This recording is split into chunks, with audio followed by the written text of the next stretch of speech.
Assalamualaikum warahmatullahi wabarakatuh. Perkenalkan, nama saya Andrea Badi Santoso dari Fakultas Hukum Universitas Narutama Surabaya. Di sini saya akan menampilkan argumentasi hukum saya tentang Undang-Undang Cipta Kerja, dan di sini saya akan menjelaskan latar belakang dibentuknya Undang-Undang Cipta Kerja, dan saya akan menjelaskan apa sih itu undang-undang, apa sih itu Undang-Undang Cipta Kerja, dan bagaimana proses terbentuknya Undang-Undang Cipta Kerja itu, serta isu-isu yang ada di dalam Undang-Undang Cipta Kerja tersebut. Apa sih itu undang-undang? Undang-undang adalah peraturan atau hukum yang dibuat oleh DPR dan disetujui oleh Presiden. Dan apa sih itu Undang-Undang Cipta Kerja? Undang-Undang Cipta Kerja adalah undang-undang yang baru saja ditetapkan oleh DPR pada tahun 2020 pada rapat paripurna tanggal 5 Oktober 2020. Sesuai Undang-Undang Nomor 12 Tahun 2011 tentang pembentukan peraturan perundang-undangan, di pasal 16 sampai 23, pasal 43 sampai 51, dan pasal 65 sampai 74 RUU tersebut dibentuk dengan tujuan untuk mereformasi struktural dan mempercepat ekonomi negara dan memberikan inovasi-inovasi lain. Dan tidak hanya itu, salah satu yang melatar belakangi Undang-Undang Cipta Kerja adalah untuk memberikan kepastian hukum. Dan banyaknya peraturan perundang-undangan di Indonesia yang tumpang tindih. Hal tersebut memberikan hambatan dalam investasi selama ini. Dibutuhkan harmonisasi dengan dibentuknya Undang-Undang Cipta Kerja yang dinilai sebagai jalan keluar dari permasalahan tersebut.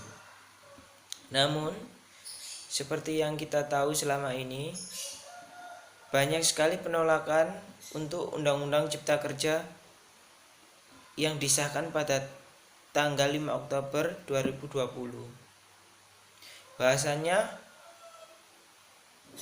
banyak demonstrasi yang dilakukan oleh buruh, mahasiswa, dan masyarakat sipil yang dinilai Undang-Undang Cipta Kerja ini menguntungkan bagi pengusaha dan merugikan untuk masyarakat kecil seperti buruh dan karyawan. Beberapa isu yang mendominasi dari Undang-Undang Cipta Kerja ini adalah terkait dengan ketenagakerjaan, tentang sistem pengupahan, kontrak kerja, maupun cuti.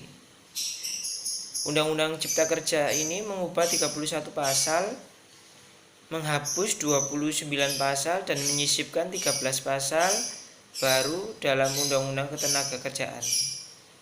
Misalnya, pada perubahan pasal 56 Undang-Undang Ketenagakerjaan yang mengatur antara lain soal perjanjian waktu kerja tertentu atau PKWT, yang menyebut jangka waktu atau selesainya suatu pekerjaan ditentukan berdasarkan perjanjian kerja.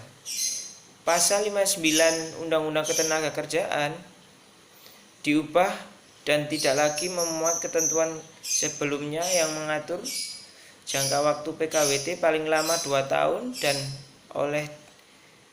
boleh diperpanjang 1 kali untuk jangka paling lama 1 tahun.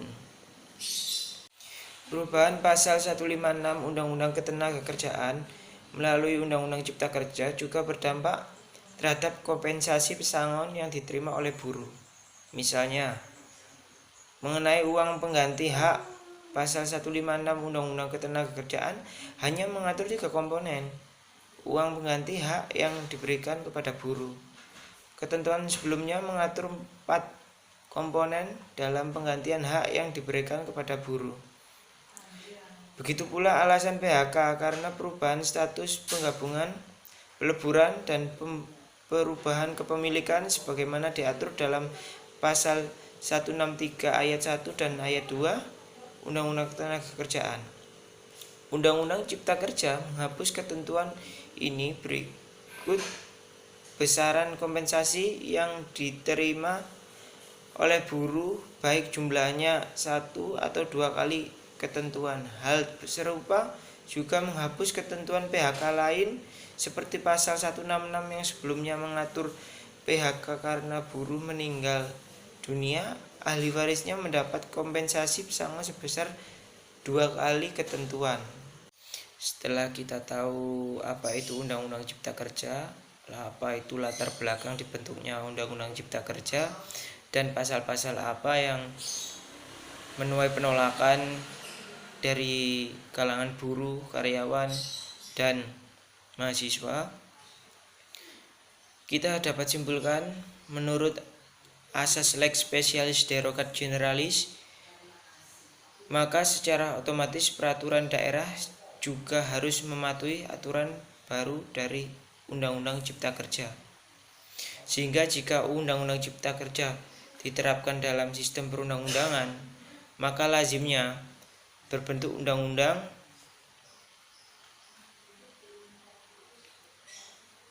Sekian dari saya.